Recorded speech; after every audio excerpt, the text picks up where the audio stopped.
होते हैं और वाकईतन सिस्टम से जो लोग हैं with in 1 year, with in 2 years लोग मिलेनियर। वो सबसे पहले मैं आप लोगों के साथ एक स्टोरी जो है वो शेयर करना चाहूंगा। वो स्टोरी है हमारे जो सीनियर है, रेस्पेक्टेबल अपलाइंस हैं, टॉप अपलाइंस में आते हैं, ग्रेट पर्सनालिटी है, हर दिल अजीज शख्सियत है और शाइनिंग स्टार है। और सबसे बड़ी बात कि हमारी इकोनॉमिक्स में सबसे पहले कार अचीवर है, फास्टेस्ट कार अचीवर है और टॉप अर्नर भी है। इस सबसे ज्यादा अर्निंग करने वाले पर्सन है सर फैसल ब्रो साहब। तो मुझे पता है कि आप लोग भी एक्साइटेड होंगे, मैं भी एक्साइटेड हूँ अपनी इनकी स्टोरी शेयर करने के लिए कि सर फैसल ब्रो साहब ने ये जो जर्नी स्टार्ट की और आगाज की, यहाँ तक कैसे पहुंचे। क्या ये स्टार्टिंग से ऐसे थे? नहीं सर, ये स्टार्टिंग से ऐसे नहीं थे। स्टार्ट इनका मैं आपको बता देता हूँ कि तब आपको पता चल जाएगा कि ये इस लेवल पर पहुंचने की जो अंदर की स्टोरी है वो सुनने के लिए आपको क्या जरूरी चाहिए होती है, आपको क्यों इन स्टोरी को सुनना है। क्योंकि अगर आप इस स्टोरी को सुनेंगे तो आपको पता चलेगा कि ये आपके साथ भी होगा। ये प्रोसेस करना पड़ता है, कामयाबी एक प्रोसेस का नाम है, ना कि थाली में रखी रखाई आपको जो है सक्सेस मिलती, कामयाबी नहीं मिलती। वो एक प्रोसेस का नाम है, बना बनाया कोई भी शख्स नहीं आता। आज अगर सर फैसल ब्लो साहब अगर वो टॉप अर्नर है, पहले कार अचीवर है, तो उनके पीछे उनकी बहुत ज्यादा मेहनत है। उस मेहनत को मैं अक्सर डिस्कस करने जा रहा हूँ। आपको पता है कि अगर आप हमारे साथ डायरेक्ट सेल्स मार्केटिंग के अंदर इकोनॉमिक्स पे अगर आप अपने बिजनेस जर्नी का आगाज करना चाहते हैं तो उसके लिए आपको फर्स्ट ऑफ ऑल किसी भी प्रोडक्ट बंडल से परचेजिंग करना पड़ती है। अब हमारे प्रोडक्ट्स बंडल कौन कौन सी है? 17,000 है, 12,000 है, 7,000 है, 3,000 है। ये हमारे 4 प्रोडक्ट्स बंडल। आप किसी भी बंडल से परचेजिंग करके कंपनी के साथ डिस्ट्रीब्यूटर आके अब अपने काम का स्टार्ट करते हैं, आगाज करते हैं। तो मैं आज बताना चाहूंगा कि सर फैसल साहब ने जब इस सिस्टम को ज्वाइन किया था तो उन्होंने 7,000 से ज्वाइन किया था और 7,000 रुपए उनके पास नहीं थे। अगेन रिपीट कर देता हूं, जब स्टार्ट किया था, जब ज्वाइन किया था, तब उनके पास 7,000 रुपए नहीं थे। उन्होंने कहीं से अरेंज किए थे, क्योंकि ये अमाउंट अरेंजेबल है। ये अमाउंट अरेंजेबल है, ये अरेंज से बाहर अमाउंट नहीं है। लेकिन जिस शख्स की जेब पे ना हो उसको पता होता इस अमाउंट की वैल्यू क्या है। तो तब उनके पास पैसे नहीं थे, लेकिन एक चीज उनके पास थी। वो क्या था? फैसला करने की ताकत। उन्होंने फैसला किया, उन्होंने डिसीजन लिया, उन्होंने सिस्टम समझा, उन्होंने हर एक चीज को सामने रखा। उन्होंने सबसे पहला काम जो सक्सेसफुल लोग करते हैं वो किया, आगाज। कामयाब लोग क्या करते हैं? सबसे पहला काम करते हैं आगाज। आगाज कैसे करना है? उन्होंने आगाज के ऊपर फोकस किया। इस चीज के ऊपर फोकस नहीं किया कि इस मंजिल की एंड क्या होगी। हम अपने घर से निकलते हैं, हम ये सोचते हैं कि हमने लाहौर से मुल्तान जाना है, तो हमें लाहौर में बैठे बैठे मुल्तान का रास्ता नजर आ जाए, मुल्तान नजर आ जाए तो हम घर से निकलेंगे। बहुत सारे लोग ऐसे करते हैं, काम को समझते हैं, समझने के बाद वो हर एक चीज जानना चाहते हैं कि हमें कामयाबी कैसे मिलेगी। कामयाबी प्रोसेस का नाम है। सबसे पहला काम होता है आगाज करना। तो फैसल साहब ने भी वही काम किया, सबसे पहले आगाज किया। आगाज करने के लिए पैसे नहीं थे, तब उन्होंने अरेंजमेंट की। उन लोगों से भी पैसे लिए जिनसे कभी वो लेने का सोच भी नहीं सकते थे। मतलब 1,500 1000 करके उन्होंने 7,000 पूरा करके कंप्लीट करके उन्होंने अपने बिजनेस जर्नी का आगाज किया। उसके पीछे रीजन थी, कंपनी इतनी बड़ी नहीं थी, सिस्टम इतना बड़ा नहीं था, कंपनी के पास कोई प्रोडक्ट्स नहीं थी, चंद प्रोडक्ट्स नहीं, सिर्फ 3 से 4 प्रोडक्ट्स थी तब। कितनी? सिर्फ 3 और 4। आज कितनी है कंपनी के पास प्रोडक्ट्स? अपने आप से क्वेश्चन कीजिएगा। 4,000 प्रोडक्ट्स हैं, जमीन आसमान का फर्क है। तब 4 प्रोडक्ट्स नहीं, आज 4,000 प्रोडक्ट्स हैं। तब कंपनी के ऊपर जो है वो इतनी ज्यादा अचीवमेंट्स नहीं थी, आज अचीवमेंट्स मौजूद हैं। तब कंपनी के पास जो है प्रोडक्ट्स के लाइसेंस नहीं थे, आज मौजूद हैं। तब कंपनी के प्रोडक्ट के पास जो है वो लेबल नहीं था, पैकिंग नहीं थी, आज मौजूद है। तब कंपनी के पास कोई ट्रेनिंग सिस्टम नहीं था, आज बेशुमार ट्रेनिंग सिस्टम चल रहे हैं। तब कंपनी में कोई अचीवमेंट्स नहीं थी, आज मौजूद है। तब कंपनी में कोई कामयाब हुआ नहीं था, लेकिन आज मौजूद है। लेकिन कंपनी के पास एक चीज थी, वो था विजन, वो था नजरिया, वो थी सोच। अब नजरिए की ताकत होती है, विजन की ताकत होती है, सोच की ताकत होती है, और विजन को कोई कोई पर्सन समझ सकता है। अगर विजन को हर बंदा समझ सकता है तो सारे मुसलमान कायदे आजम साहब का जो है साथ देते। आपको पता है ज्यादातर मुसलमानों ने मुखालफत की थी कायदे आजम साहब की जब पाकिस्तान बना था। उसकी वजह कि जो विजन है, जो एक नजरिया है, वो चंद लोगों को समझ आता है, वो साबे शऊर लोगों को समझ आता है। तो ये कामयाब बंदा जो होता है वो सिर्फ और सिर्फ विजन देखता है कि इस कंपनी का, इस सिस्टम का, इसका प्रोसीजर क्या रहेगा, इसका रोड मैप क्या है, इसके पास विजन क्या है। वो ये नहीं देखता कि आज कंपनी क्या है, वो ये देखता है कि कल को कंपनी क्या होगी। तो इन्होंने वही देखा, डिसीजन लिया, आगाज किया। मुश्किल हालात थे, सब कुछ था, लेकिन आगाज तो कर लिया। अब नेक्स्ट एक प्रोसेस सामने था। जिस जगह पे घर है सरकार, वहां पे मतलब एक इलाका है, सिटी बखर से तल्लक रखते हैं सर फैसल साहब। बखर के साथ एक छोटा सा इलाका खान सर के साथ एक गांव है, तो गांव से जो है इनका वो तल्लक है। तो खान सर के साथ एक छोटा सा गांव है, वहां से इनका जो है तल्लक है। तो जिस जगह पे इनका घर है वहां पे आसपास कोई और घर मौजूद नहीं है, और इसके अलावा तब घर की चारदीवारी नहीं थी। और सबसे बड़ी बात कि घर के अंदर बिजली का कनेक्शन आज तक नहीं है, तब भी नहीं था, बिजली नहीं थी। और जिस इलाके में घर है वहां पे सिग्नल नहीं आते, वहां पे सिग्नल भी नहीं आते। बहुत सारी बहानों की एक लिस्ट सामने पड़ी हुई थी, ये भी नहीं है, ये भी नहीं है, ये भी नहीं है, ये भी नहीं है। मैं ये चैलेंज कर सकता हूँ कि हम 1000 लोग बैठे हैं, अगर हम में से कोई पर्सन होता तो हो सकता है हम ट्वीट कर जाते, हम छोड़ जाते, क्योंकि हम बहाने ढूंढते हैं, हम पॉसिबिलिटी नहीं ढूंढते। वो कहते हैं करने वालों के लिए रास्ते 1000, ना करने वालों के लिए बहाने 1000। तो फैसल साहब ने फैसला लिया हुआ था कि मैंने करके दिखाना है, उन्होंने ये डिसाइड कर लिया था कि मैंने करके दिखाना है। उनके पास पॉसिबिलिटी नहीं थी, उनके पास बहाने थे, उनके पास सब कुछ था कि मैं इस वजह से नहीं कर सकता, मैं इस वजह से नहीं कर सकता, मैं इस वजह से नहीं कर सकता, लाइट नहीं है मैं नहीं कर सकता, सिग्नल नहीं आते मैं नहीं कर सकता। लेकिन उन्होंने करना था, उन्होंने जिंदगी में कामयाब होना था, उन्होंने जिंदगी में सक्सेसफुल पर्सन बनना था, जिस वजह से उन्होंने डिसीजन लेके उसके ऊपर डट गए। फिर उन्होंने पॉसिबिलिटीज ढूंढी, उन्होंने क्या ढूंढा, पॉसिबिलिटीज ढूंढी। उन्होंने ये देखा कि मुझे बिजली कहां से मिल सकती है, उन्होंने ये देखा मुझे इंटरनेट कनेक्शन कहां पे अवेलेबल हो सकता है। उन्होंने तमाम तर चीजों को देखा, अपनी जगह चेंज करते, सुबह से घर से बाहर जाते, किसी ऐसी जगह पे पहुंचते जिधर उनको सिग्नल आते, वहां पे बैठ के वो काम करते, काम करने के बाद रात को घर वापिस आते। और ये तो था उनका काम करने की। फिर उन्होंने पॉसिबिलिटी ढूंढने के बाद उन्होंने इसके ऊपर काम किया, पॉसिबिलिटी के ऊपर उन्होंने काम किया। उन्होंने पॉसिबिलिटी ढूंढी कि मैं काम को कर कैसे सकता हूँ, बहाने नहीं ढूंढे। तो यहां से आज से अब भी से एक चीज सीख ले कि आज के बाद बहाना नहीं ढूंढना। कोई भी प्रॉब्लम आ जाए, कोई भी मसला आ जाए, उसका सोल्यूशन ढूंढना है, उसका हल क्या है, उसका सोल्यूशन क्या है, ना कि ये देखना है कि उसका बहाना क्या है।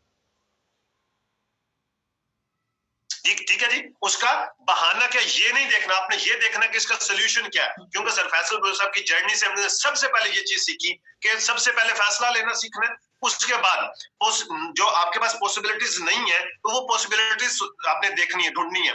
वहां पे प्रॉब्लम्स के ऊपर आपने ध्यान नहीं देना, सोल्यूशंस के ऊपर आपने ध्यान देना है। दूसरी चीज कि आप पॉसिबिलिटी ढूंढने के लिए और कामयाबी के लिए आपको सेक्रीफाइस करना पड़ता है, आपको जो है कुछ ना कुछ दांव पे जरूर लगाना पड़ता है। तो सर फैसल साहब ने दांव पे क्या लगाया, घर वालों ने मुखालफत की, इलाके वालों ने मुखालफत की, फ्रेंड्स एंड फैमिली ने मुखालफत की, लोगों ने फ्रॉडिया भी बोला, लोगों ने झूठ बोलने वाला भी बोला, लोगों ने तरह तरह की बातें की, लेकिन उन्होंने कभी भी जो है इन चीजों के ऊपर जो है फोकस नहीं किया।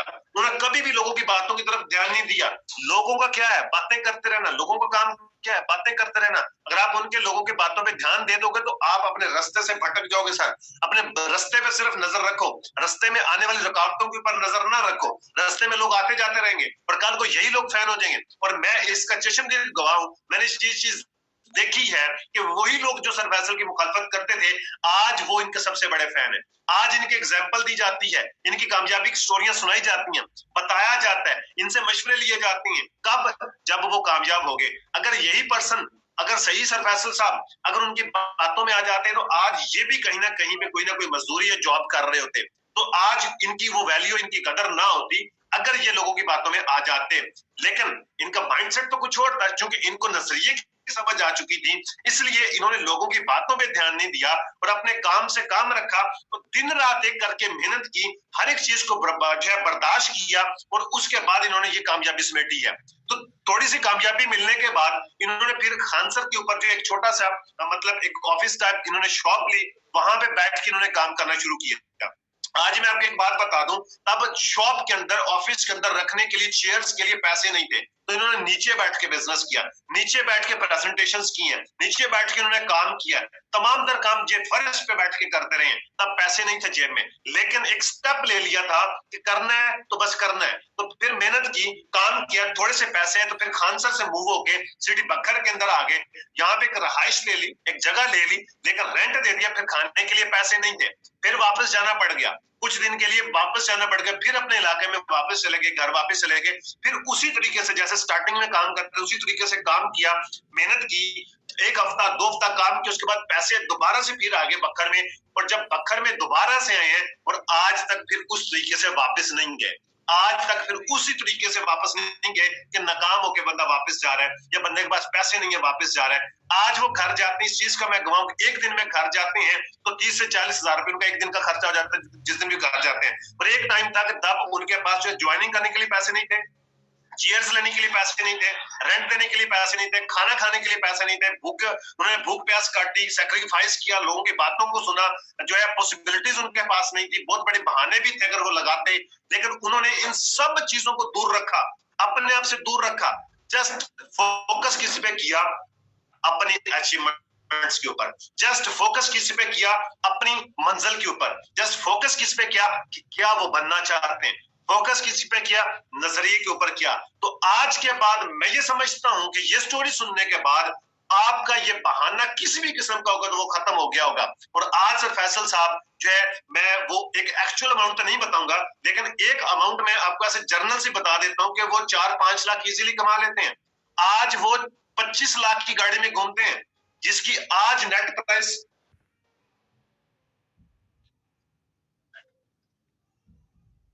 जिसकी नेट प्राइस 27 लाख है, 27 लाख की गाड़ी वैगनार अप्लाइड फॉर, उसके अंदर सर सफर करते हैं। आप लोगों को पता होगा, बहुत सारे लोग देखते हैं, वीडियोस देखते हैं, बहुत सारे लोग जो है अदर चीजों को देखते हैं, लेकिन आप देखें कि वो आज इतने लग्जरी लाइफ एंजॉय कर रहे हैं। आपको पता है कि आज सर फैसल साहब का ऑफिस किसने नहीं देखा, सब लोगों ने देखा है। जिसने नहीं देखा, हमारे यूट्यूब चैनल्स के ऊपर इसकी जो है वो कवरेज ओपनिंग की मौजूद है, वो जाकर देख सकते हैं। एक लग्जरी ऑफिस जो बन चुका है बखर सिटी के अंदर, एक लग्जरियस ऑफिस, बहुत सारे लोग उसको विजिट कर चुके हैं। अभी बहुत सारे लोगों को हम इन्विटेशंस देते हैं कि आप आए विजिट करें बखर ऑफिस को, और इस टाइम वो अपनी एक अच्छी जिंदगी इंजॉय कर रहे हैं। ये टाइम, ये दुरानियां, ये सारी अचीवमेंट्स, ये सारा कुछ ये कितने देर में मिला इनको? एक जी, तो ये कितने टाइम में मिला इनको ये सारी अचीवमेंट्स? आपको मैं बताता चलूं, आज सिर्फ और सिर्फ 26 मंथ हो चुके हैं। कितने? 26 मंथ सिर्फ और सिर्फ हो चुके हैं। ये सारी अचीवमेंट्स, ये सारा कुछ सिर्फ और सिर्फ इन्होंने 26 मंथ के अंदर अचीव किया है। ओनली 26 मंथ, सिर्फ और सिर्फ 26 मंथ का ये सारा क्राइटेरिया है। सारे का सारा 26 मंथ के अंदर इन्होंने अर्न किया है और इस टाइम तक अच्छी खासी अर्निंग कर चुके हैं। और आपको पता है कि हमारे इकोलैक्स की जो प्रोजेक्ट्स हैं वो तमाम के तमाम प्रोजेक्ट्स के अंदर इस टाइम वो काम कर रहे हैं और अच्छे लेवल पे काम कर रहे हैं। तो क्या आप सर फैसल बलोच बनना चाहते हैं? क्या आप जिंदगी में कामयाब होना चाहते हैं? क्या आप जिंदगी में ग्रो करना चाहते हैं? क्या आप सक्सेसफुल पर्सन बनना चाहते हैं? क्या आप भी मिलियनियर बनना चाहते हैं? क्या आप भी जिंदगी में ग्रो करना चाहते हैं? तो आपको मैं मुबारक देता चलूं, जितने भी न्यू कमर्स हैं और पुराने लोग आज के सेशन में बैठे हैं, सबको मेरी तरफ से मुबारकबाद। आप भी उसी सिस्टम का हिस्सा है जिस सिस्टम का हिस्सा सर फैसल बलोच साहब है। आज आपने उनकी स्टोरी सुनी, तो अगर ये बन सकते हैं तो आप भी बन सकते हैं सर। हम, मेरे समेत, हम इनसे कई गुना ज्यादा अच्छे बैठे हैं। हमारे पास इंटरनेट कनेक्शन अच्छा है, हमारे पास हर तरीके की सहूलियत मौजूद है, लेकिन उसके बावजूद भी अगर हम ना करें तो फिर उसका गिला किसी को नहीं बनता, आपको बनता है। सिस्टम मिल चुका है, ट्रेनिंग्स मिल चुकी, तमाम तरह सर्विसेज मिल चुकी। अगर कोई शख्स नहीं करता तो फिर उसका जिम्मेदार वो खुद है। होप सो आपको इधर से बहुत सारी चीजें सीखने को मिली होंगी। नेक्स्ट हमारा टॉपिक है इंडस्ट्री के हवाले से। हम जिस इंडस्ट्री में काम करते हैं, व्हाट इज दिस, ये इंडस्ट्री क्या है? What is e commerce? हम ई कॉमर्स का प्लेटफॉर्म है, हमारा सिस्टम ई कॉमर्स का है, ऑनलाइन स्टोर है, जैसे अमेज़न, दराज, अलीबाबा, JD.com, फ्लिपकार्ट, सेम उसी तरीके से हमारा भी ये जो इकोनेक्स है, ये भी ई कॉमर्स का प्लेटफॉर्म है, ऑनलाइन स्टोर है, जो कि ई कॉमर्स की बहुत बड़ी फील्ड है। इसने पूरी दुनिया के अंदर बहुत बड़ा रेवोल्यूशन पैदा किया है। तो हम इसके बारे में डिस्कस करेंगे कि ई कॉमर्स है क्या। ये कोई रॉकेट साइंस नहीं है, अगर आप जरा सी तवज्जो करोगे तो इंशाल्लाह आपको ये सारी चीजें समझ आ जाएंगी। अगर आप समझने के ऊपर थोड़ी सी तवज्जो देंगे तो आपको ये चीजें समझ आ जाएंगी। अगर आप समझने के ऊपर तवज्जो नहीं देंगे, मैं जितना मर्जी गला फाड़ता रहूं, आपको कुछ भी समझ आने वाला नहीं है। सबसे पहले हम डिस्कस करते हैं टाइप्स ऑफ ई कॉमर्स, कि ई कॉमर्स की जो है वो टाइप्स कितनी होती हैं। 3 किस्म के टाइप्स हैं। सबसे पहले B2C, business to consumer, business to consumer, ये लिख ले अपने पास, types of e commerce. What is e commerce? उसके बाद लिख ले types of e commerce, types of e commerce. सबसे पहले ऊपर लिख ले B2C, आगे लिख ले बिजनेस टू कस्टमर या लिख ले बिजनेस टू कंज्यूमर। ये चीजें अपने पास नोट डाउन कर लें, ठीक है जी। मैं फिर बता देता हूं आपको ये क्या क्या चीज होता है। उसके ऊपर नीचे लिख ले C2C, उसके आगे लिख ले कंज्यूमर टू कंज्यूमर, या इसको लिख सकते हैं आप कस्टमर टू कस्टमर। उसके नीचे है B2B, बिजनेस टू बिजनेस, ये लिख लें। इसके बाद जो है मैं आपको इसकी डिटेल्स बताता हूँ, ये अपने पास नोट डाउन कर लें सारी चीज। B2C, C2C, B2B, ये टाइप्स ऑफ ई कॉमर्स है। इस किस्म से, इन तरीकों से ई कॉमर्स होती है ऑल ओवर द वर्ल्ड। अच्छा जी, काइंडली मुझे एक बार ये बता देंगे कि आप लोगों को स्क्रीन शेयर हो रही है?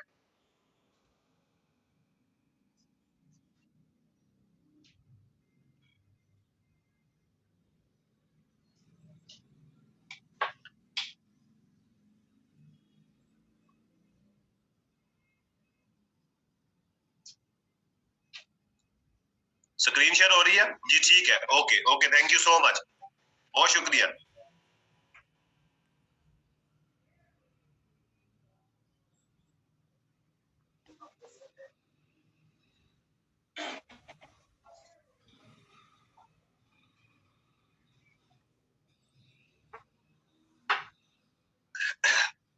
ओके जी, थैंक यू।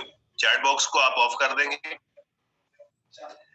सबको स्क्रीन शेयर हो रही है, बहुत शुक्रिया।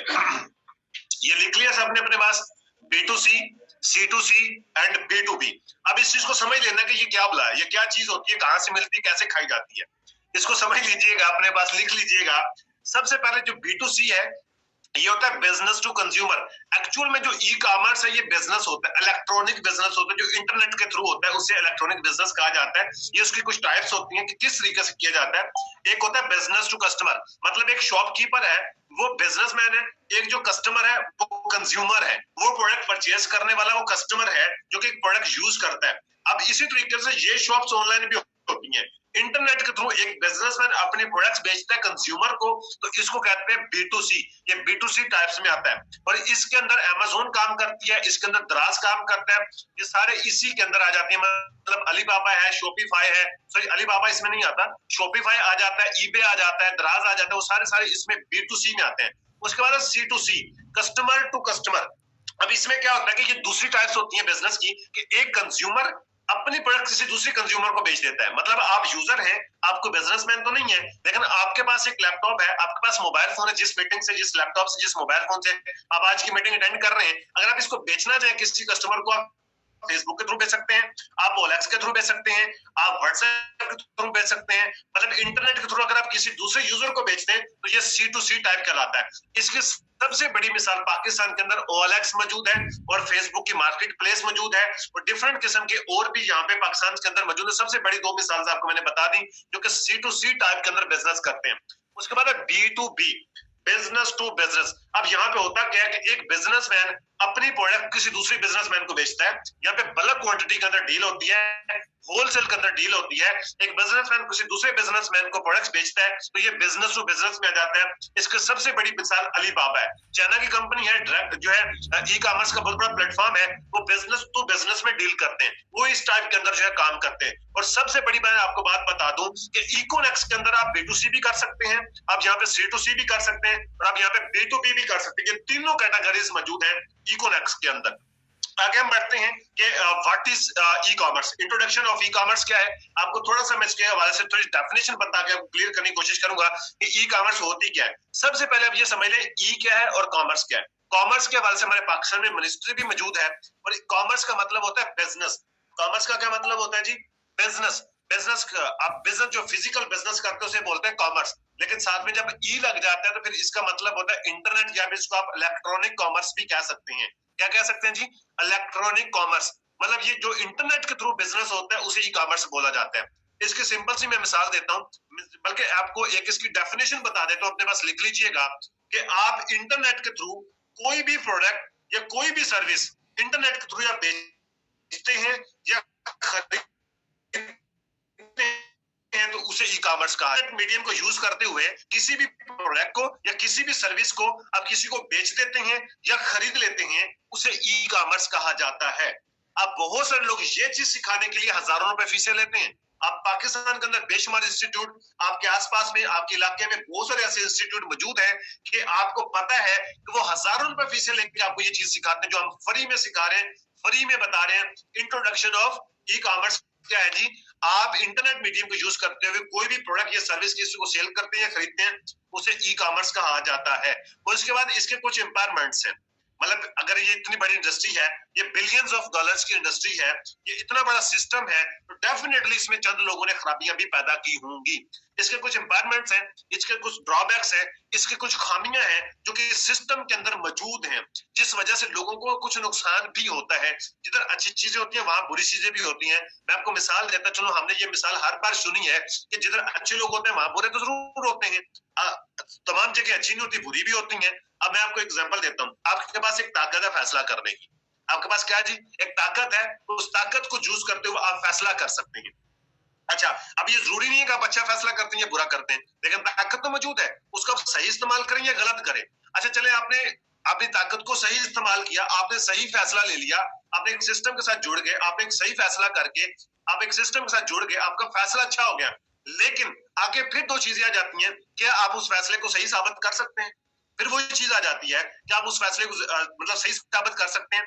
चलें, मैं आपको एक और एग्जांपल देने की कोशिश करता हूं। आपके पास मोबाइल फोन है, अब मोबाइल फोन बनाया गया कि इससे आप आसानी पैदा हो, हम इसको जो है इससे बेनिफिट ले सकें, हम इंटरनेट के थ्रू या मोबाइल फोन के थ्रू हम ज्यादातर बेनिफिट उठा सकें। ये एक अच्छी चीज है और इसको यूज करना चाहिए, इसका यूज हमें आना चाहिए, लेकिन इसके बैड इफेक्ट्स भी होते हैं, इसके कुछ नुकसान भी होते हैं। जो लोग इसको खराब यूज करते हैं, गलत तरीके से यूज करते हैं, उनके लिए गलत है, लेकिन जो लोग सही तरीके से यूज करते हैं उनके लिए सही है। सेम इसी तरीके से ये जो इतनी बड़ी इंडस्ट्री है, डेफिनेटली इसमें भी अच्छे बुरे लोग आते हैं। तो ये चंद लोगों की वजह से इस सिस्टम के अंदर खराबियां पैदा हुई हैं, ना कि सिस्टम खराब हुआ है। सिस्टम कोई भी खराब नहीं होता, ना वो ठीक होता है ना खराब होता है, लोग उसको ठीक भी करते हैं, लोग इसको खराब भी करते हैं। तो इस सिस्टम के अंदर कुछ लोगों ने खराबियां पैदा की। वो खराबियां कौन कौन सी हैं?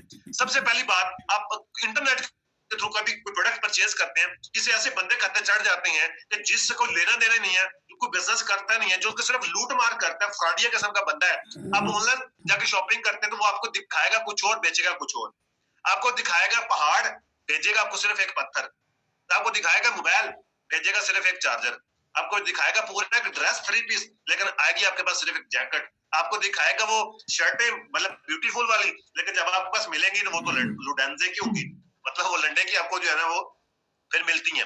तो ये एक सिस्टम होता है, इसके अंदर ड्रॉबैक्स है कि आपको चीज बड़ी दिखाई जाती है लेकिन दी छोटी जाती है।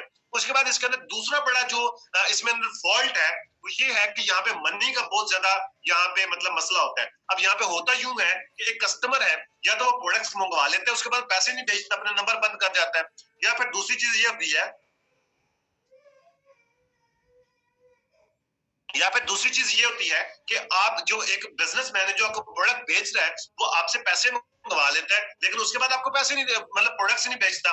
ये मनी का बड़ा मसला है, मतलब इसको हम ट्रस्ट इशू भी कह सकते हैं कि आप इंटरनेट के ऊपर ट्रस्ट नहीं कर सकते किसी के ऊपर। आप किसी को प्रोडक्ट बेच रहे हैं या खरीद रहे हैं, यहाँ पर ट्रस्ट का बड़ा इशू रहता है, मनी का बड़ा इशू रहता है। बहुत सारे लोगों के साथ ये होता है कि वो आप पैसे मंगवा के आपको ब्लॉक कर दिया जाता है। ये बहुत सारे लोगों के साथ इशू हुआ है। उसके बाद रिटर्न पॉलिसी, हमारे पाकिस्तान की रिटर्न पॉलिसी इंतहाई बेकार किस्म की रिटर्न पॉलिसी है, जिस वजह से जितने भी बड़े जो प्लेटफॉर्म्स हैं ई कॉमर्स के, वो पाकिस्तान में नहीं आते, पाकिस्तान में नहीं काम करते। अमेज़न 2 बार पाकिस्तान में, पाकिस्तान से वापस चला गया। आज अगर वो सर्विस दे रहे हैं तो सिर्फ इस चीज की सर्विस दे रहे हैं कि आप पाकिस्तान से बैठ के बिजनेस कर सकते हैं सिर्फ, लेकिन वो पाकिस्तान में अपनी प्रोडक्ट्स नहीं बेचता।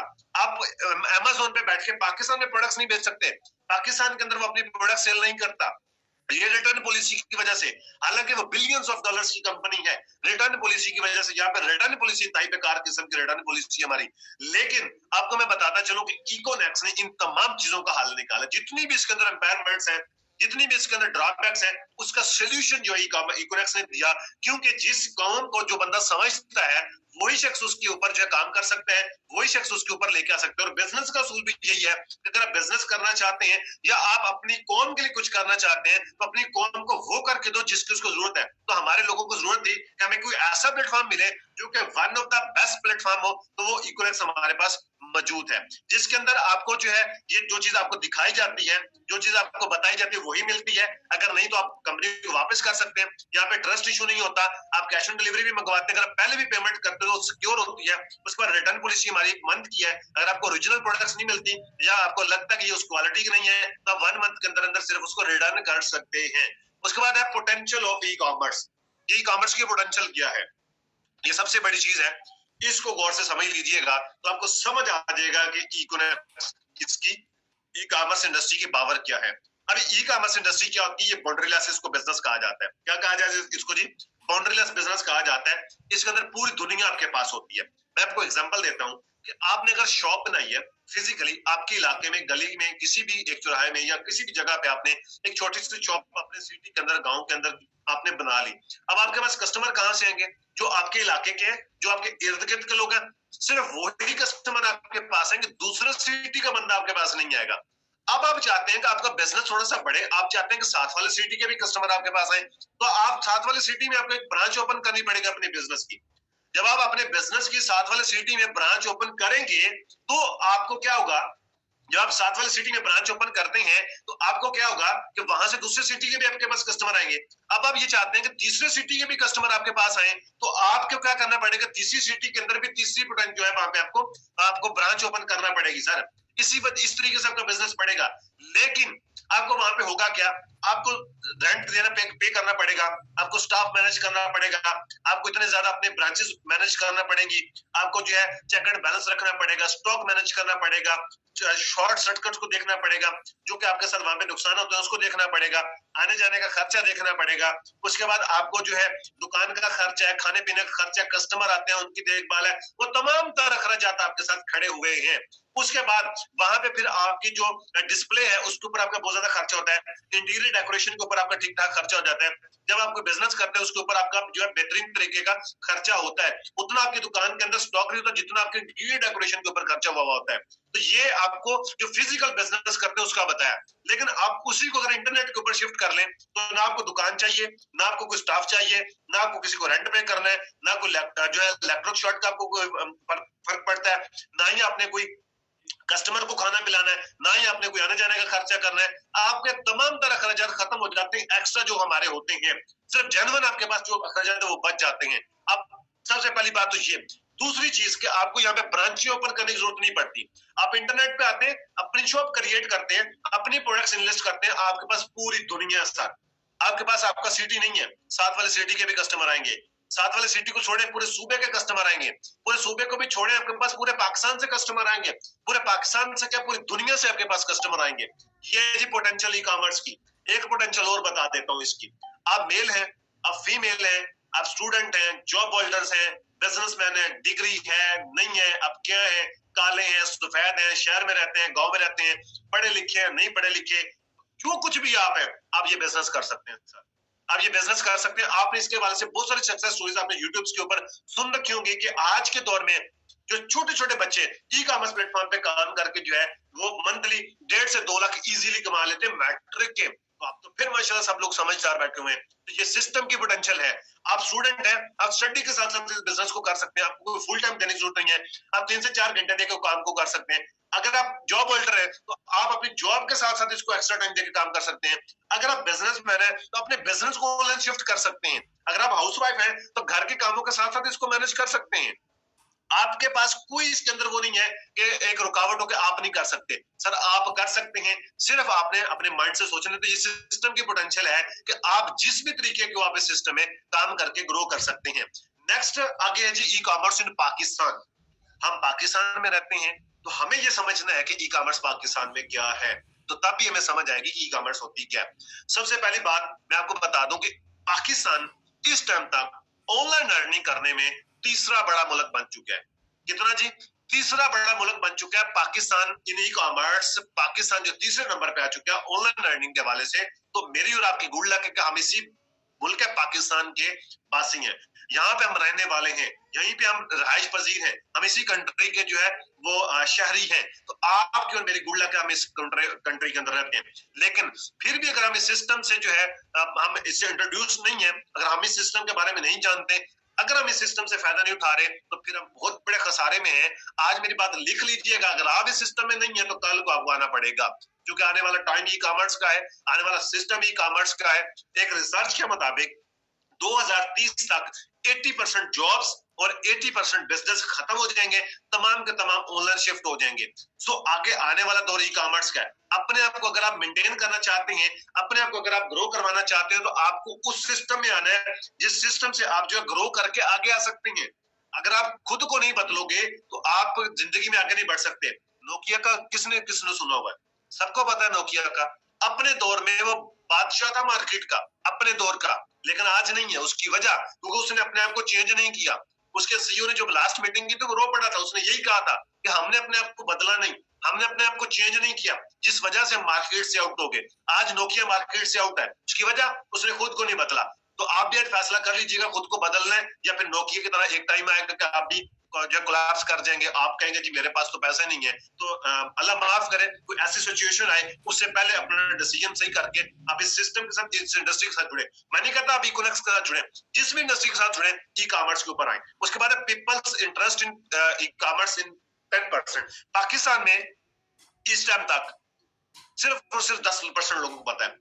इसके बावजूद तीसरा बड़ा मुल्क है, सिर्फ 10% लोगों को सिर्फ पता है। इतनी ज्यादा हमारे पास मार्केट प्लेस अभी पड़ी है, सिर्फ और सिर्फ 10% लोग इसके बारे में जानते हैं। और 10% में से सिर्फ और सिर्फ 2 से 3% जो ऐसे लोग होंगे जो ई कॉमर्स करते हैं, सिर्फ जिनको पता है वो 10% है।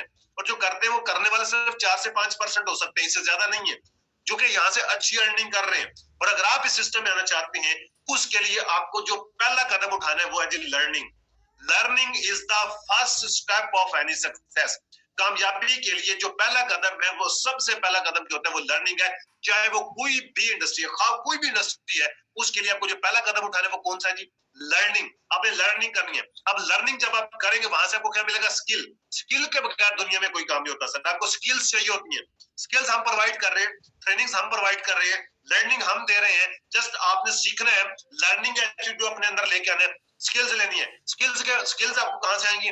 ट्रेनिंग से। तो ट्रेनिंग हम दे रहे हैं सर आपको, पर घर बैठे आपको ट्रेनिंग लेनी पड़ रही है। आपको किसी ऑफिस को जाके ज्वाइन करने की जरूरत नहीं है। आपको कहीं पे जाके पैसे पे करने की जरूरत नहीं है। आपको कहीं पे जाके किसी के नीचे लग के काम करने की जरूरत नहीं है। आपको किसी की बातें सुनने की जरूरत नहीं है। आप अपनी फैमिली में, घर में, सबके सामने बैठ कर सिक्योर तरीके से आप ये ट्रेनिंग अटेंड कर रहे हैं। ट्रेनिंग हम प्रोवाइड करें जो कि आपने अटेंड करनी है। अगर आप ट्रेनिंग्स लवर नहीं है तो आप सर फेल होने वाले। मैं आपको आज ही मुबारकबाद दे देता हूँ फेलियर की। आप फेल होने वाले अगर आप ट्रेनिंग फॉलोअर नहीं है तो। ट्रेनिंग लवर बन जाए आज से। उसके बाद हार्ड वर्किंग जरूरी है सर। अभी मैंने एक सक्सेस स्टोरी आप लोगों के साथ शेयर किया, उसके अंदर भी हार्ड वर्किंग नजर आई हमें। तो हार्ड वर्किंग बेहद जरूरी है।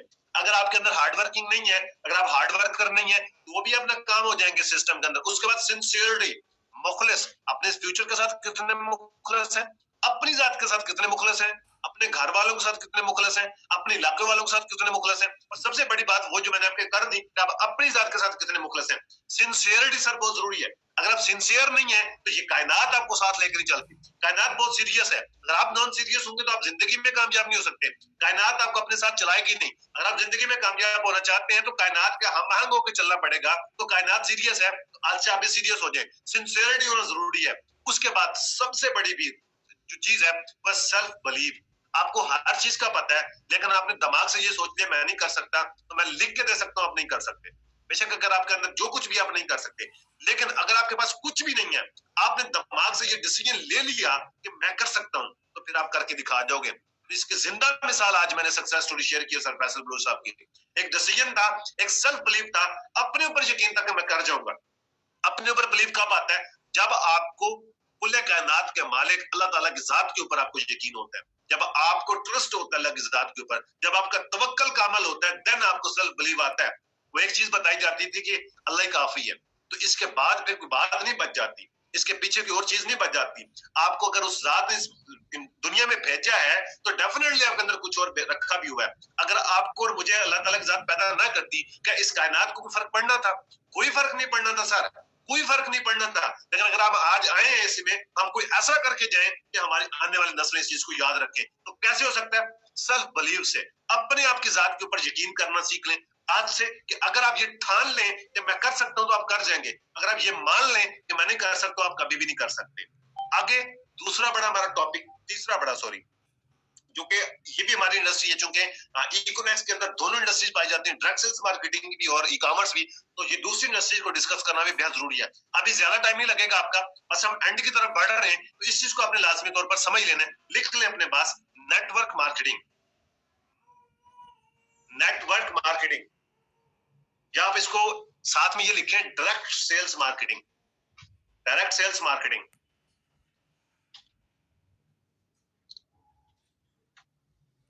डायरेक्ट सेल्स मार्केटिंग अपने पास नोट डाउन कर ले, लिख लिया जी। आगे इसकी हम डिस्कस करेंगे types of network marketing, introduction of network marketing, impairments of network marketing, potential of network marketing, आगे फिर वही नेटवर्क मार्केटिंग इन पाकिस्तान, उसके बाद इंशाल्लाह अल्लाह हाफिज। ये आपने बस ये भी लिख लें, टाइप्स भी लिख लें, ये आपके स्क्रीन के ऊपर शो हो रही है। Types of network marketing, introduction of network marketing, impairments of network marketing, potential of network marketing Pakistan. Trainings को बार बार अटेंड किया करें, ये लिख लें अपने पास।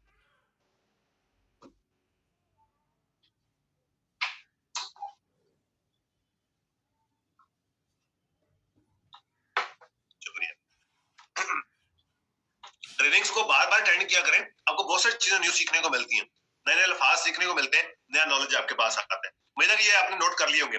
सबसे पहले हम डिस्कस करते हैं टाइप्स ऑफ नेटवर्क मार्केटिंग। जब आप नेटवर्क मार्केटिंग में आते हैं तो नेटवर्क मार्केटिंग आप सिर्फ एक कंपनी को समझ लेते हैं कि यही एक नेटवर्क मार्केटिंग है, नहीं सर। नेटवर्क मार्केटिंग पूरी इंडस्ट्री है, ये 134 साल पुरानी मार्केटिंग है, ये 134 साल पुराने जो सिस्टम है, जो स्ट्रेटेजी है बिजनेस करने की, सेलिंग की। लेकिन नेटवर्क मार्केटिंग कितने तरीकों से होती है, जैसे भी मैंने आपको बताया था कि जो ई कॉमर्स का बिजनेस कितने टाइप से होता है, तो नेटवर्क मार्केटिंग भी डिफरेंट टाइप से की जाती है। पूरी दुनिया के अंदर ऑल ओवर द वर्ल्ड जो है वो 40,000 के लगभग कंपनीज काम करती हैं डायरेक्ट सेल्स मार्केटिंग के ऊपर। नेटवर्क मार्केटिंग के ऊपर कितनी कंपनीज काम करती हैं? 40,000 प्लान शेयर वो 15 के ऊपर काम करती हैं। जो पहली टाइप्स है वो कौन सी थी? बाइनरी टाइप्स के ऊपर वो काम करती हैं। अब ये बाइनरी क्या होती है? एक मार्केटिंग प्लान की तरतीब होती है कि जिस तरतीब के ऊपर कंपनी जो है अपना बिजनेस फैलाती है, अपने ऑडियंस को जो है वो अपने साथ जोड़ने का एक जरिया होता है, एक जो सिस्टम होता है, सिस्टम के ये नेम्स हैं किस किस तरीके के ऊपर काम करते हैं। 80% जो कंपनीज काम करती है वो बाइनरी के ऊपर काम करती है, बाइनरी प्लान।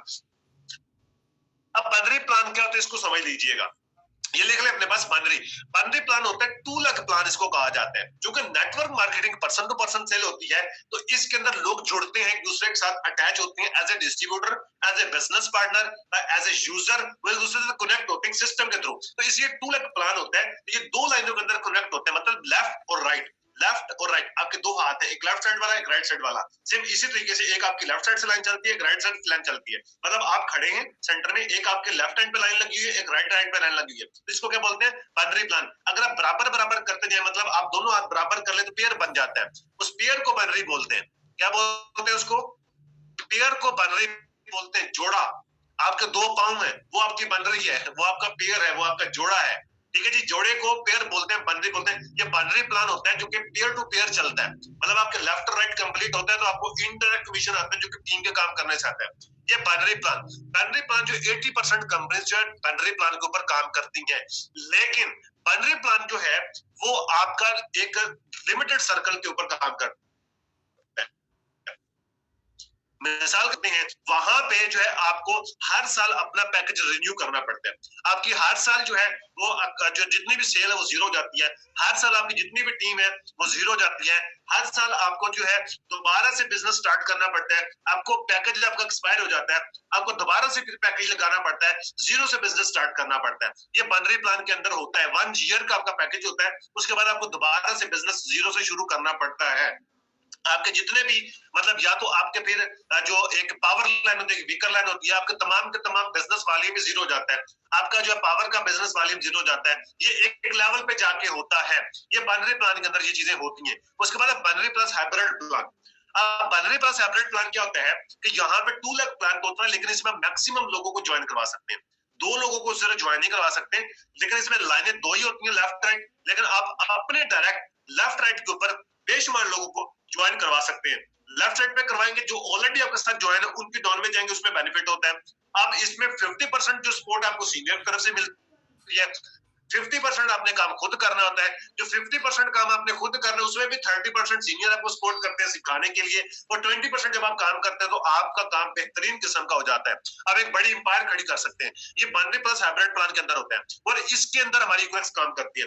इसके अंदर ना आपका कोई पैकेज कभी एक्सपायर होता है, ना इसके आपके पावर लाइन के पॉइंट जीरो होते हैं, ना ही आपके यहाँ पे आपको पैकेज एक्सपायर होता है। आपको जीरो से बिजनेस शुरू नहीं करना पड़ता, यहाँ पे कोई टारगेट नहीं होता, यहाँ पे कोई लिमिट्स नहीं होती। ये बाइनरी प्लस हाइब्रिड के अंदर होता है। तो इक्विनेक्स जो है बाइनरी प्लस हाइब्रिड के ऊपर काम कर रही है। उसके बाद multi level and uni level, multi level and uni level, again repeat कर देता हूं, multi level and uni level, इसको एक्चुअल में बोला जाता है जनरेशन प्लान। ये पाकिस्तान में ज्यादातर जो मल्टीनेशनल कंपनीज काम करती हैं वो इस टाइम तक ज्यादातर जो कंपनीज है वो जनरेशन प्लान के ऊपर है। चंद कंपनियां बाइनरी प्लान के ऊपर काम करती हैं, लेकिन ज्यादातर कंपनियां हमारे पाकिस्तान में जितनी भी आई हैं वो जनरेशन प्लान के ऊपर काम करती हैं। अब जो जनरेशन प्लान है ये बहुत ज्यादा टफ सिस्टम होता है, बहुत मुश्किल होता है, पर पाकिस्तान की मार्केट में ये एग्जिस्ट ही नहीं करता। ये पाकिस्तान के मार्केट बिहेवियर को सूट ही नहीं करता, जिस वजह से बड़ी बड़ी कंपनीज बदनाम जमाना भी रही है। इसमें सबसे बड़ा नेम फॉरएवर का है, इसमें बड़ा नेम जो है वो टाइम्स का है। ये बदनाम जमाना है, ठीक है जी, जितनी मशहूर है उतनी बदनाम है। चूंकि ये जनरेशन प्लान है, लोग इसके अंदर सर्वाइव नहीं कर सकते। अब इसमें होता क्या है कि आपके मैक्सिमम लेग्स आप इसमें ओपन कर सकते हैं, और इसको जनरेशन प्लान को आप 6 लाख प्लान भी बोलते हैं। ये आपके साथ जो है इसको आप ऐसे इसको ऑन करते हैं और आपकी जो 6 लाख चलती हैं। आपको क्या करना पड़ता है इसके अंदर, इसमें भी ये टारगेट बेसिक तो सिस्टम होता है। आपका जो लेवल अगला अचीव होता है वो टारगेट के ऊपर होता है। अब अगर टारगेट एक पॉइंट से भी रह गया तो आपको फिर जीरो से करना पड़ेगा। आप दूसरे महीने फिर मेहनत करते हैं, फिर टारगेट पूरा नहीं होता, आपको फिर जीरो से शुरू करना पड़ता है। जब आपके बाइनरी प्लस हाइब्रिड में ये चीज नहीं है कि टारगेट बेस नहीं होता, यहाँ पे आपको टारगेट दिया जाता है। दूसरी चीज, आपको अगर आप जनरेशन प्लान के अंदर काम कर रहे हैं तो आपको एक मैक्सिमम लेवल तक सिर्फ इनडायरेक्ट कमीशन आता है। चंद लेवल तक, 3 लेवल तक या 4 लेवल तक आपको, या 5 लेवल तक आपको जो है वो कमीशन आता है। इसके नीचे से आपको कमीशन नहीं आता जितना भी काम होता है। कि जितनी भी कंपनी जनरेशन प्लान पे काम करते हैं, आप जाकर स्टडी कर ले, आपको 3 से 4 लेवल के नीचे से कमीशन ही नहीं आता। ये जनरेशन प्लान के अंदर होता है। और एक और बड़ी बात बता दूं जनरेशन प्लान की, वो ये चीज होती है कि आपको वहां पे एक एक लाइन को मैनेज करना पड़ता है, एक एक लाइन को, सिंगल लाइन को चलाना पड़ता है। अगर मैक्सिमम लाइंस ओपन होती हैं। फिर एक और बड़ी बात बता दूं, अगर आपकी डाउन लाइन से कोई शख्स आपके बराबर पे आ गया, मतलब जो बिजनेस आपका है वही सेम उसका भी हो गया, तो वो आपको क्रॉस कर जाएगा, तो उसका बिजनेस आना आपको बंद हो जाता है। मतलब मेहनत आपकी, काम आपने किया, नेटवर्क आपने बनाया, टीम आपने बनाई, सेल फोर्स आपने बनाई, लेकिन कमीशन आपके सीनियर को जा रहा है। ये जनरेशन प्लान के अंदर होता है सर। जनरेशन प्लान में जो बंदा आपके लेवल पे आ जाता है उसका कमीशन आपको आना बंद हो जाता है। ये सिंगल लाइन का सबसे बड़ा नुकसान होता है। इस पर मैट्रिक्स प्लान, अब मैट्रिक्स प्लान के अंदर क्या होता है, ये 2x2 का इसको फार्मूला लगता है। मैं इसको आसान करके बता देता हूँ। मतलब अगर आपने 2 लोगों को डायरेक्ट ज्वाइन कराया तो आपको इनडायरेक्ट 2 लोगों तक कमीशन आएगा। अगर आपने 4 लोगों को डायरेक्ट ज्वाइन कराया तो आपको 4 लेवल तक कमीशन आएगा। अगर आपने जो 8 लोगों को डायरेक्ट ज्वाइन कराया तो आपको नीचे से 8 लेवल तक कमीशन आएगा।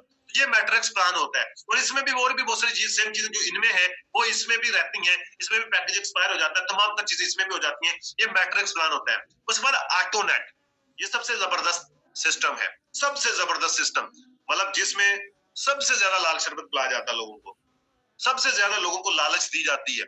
इतना खूबसूरत है, मैं अगर आपको परसेंट करूं तो आप भी ज्वाइन कर लेंगे। लेकिन आपको मैं बता दूं 100% जितना भी फ्रॉड होता है वो ऑटोनेट पे होता है। क्योंकि ऑटोनेट आज तक सक्सेसफुल हुआ ही नहीं पूरी दुनिया में। ऑटोनेट के ऊपर जो है कंपनी ओवरपेड हो जाती है। ऑटोनेट के ऊपर आज तक कोई कंपनी बनी नहीं है।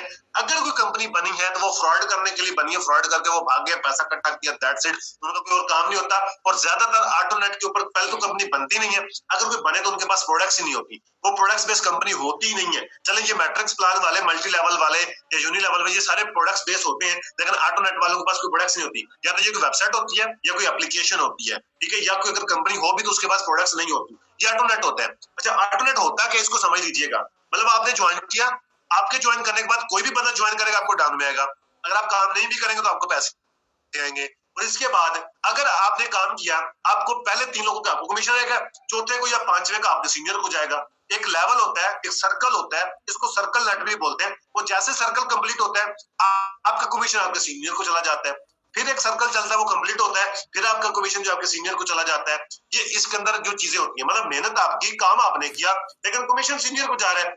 अब मुझे एक बात बताएं कि एक कॉमन सेंस का क्वेश्चन है, कॉमन सेंस का सवाल है कि बगैर काम किए पैसे आते हैं? मतलब आप जॉब कर रहे हैं, जॉब पे ना जाए पैसे आएंगे? आपने दुकान डाली है, आपने 1 करोड़ रुपए की इन्वेस्टमेंट की, 1 करोड़ का माल डाला है, लेकिन शटर ही नहीं खोला कभी।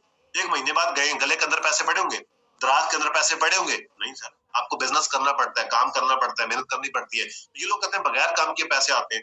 मतलब यहाँ पे कोई ना कोई झोल है। जैसे वो था ना डबल शॉट, कि आप लोगों, उसने कहा जी आप 1 लाख दो, मैं 2 लाख करके दूंगा, तो लोगों ने तो बाहर नहीं किया। उसने कहा चले 1000 दो टेस्ट के लिए, मैं आपको 2 करके देता हूँ। और लोगों ने 1000 दिए, उसने 2 कर दिया, 1000 अपना मिला के दे दिया, लोगों ने तालियां बजाई, यार अरे वाह कितना शानदार सिस्टम है।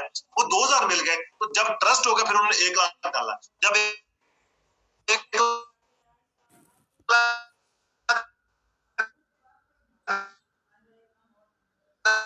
डाला तो उनका लाख भी गया।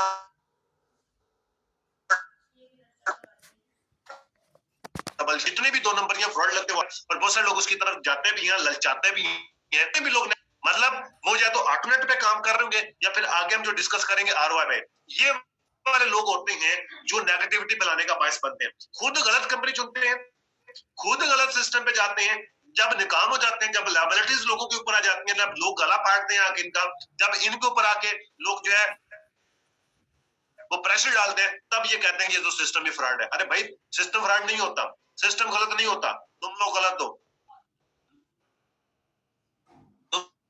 तुम लोगों ने गलत सिस्टम को चुना, आप लालची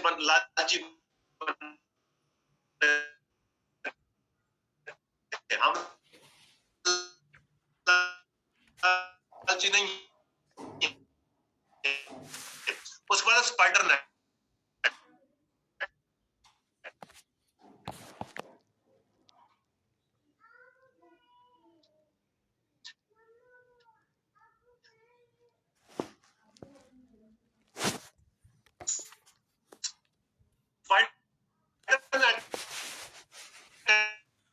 जाता है नेटफ्लिक्स है, उस ज्वाइनिंग सब लोगों को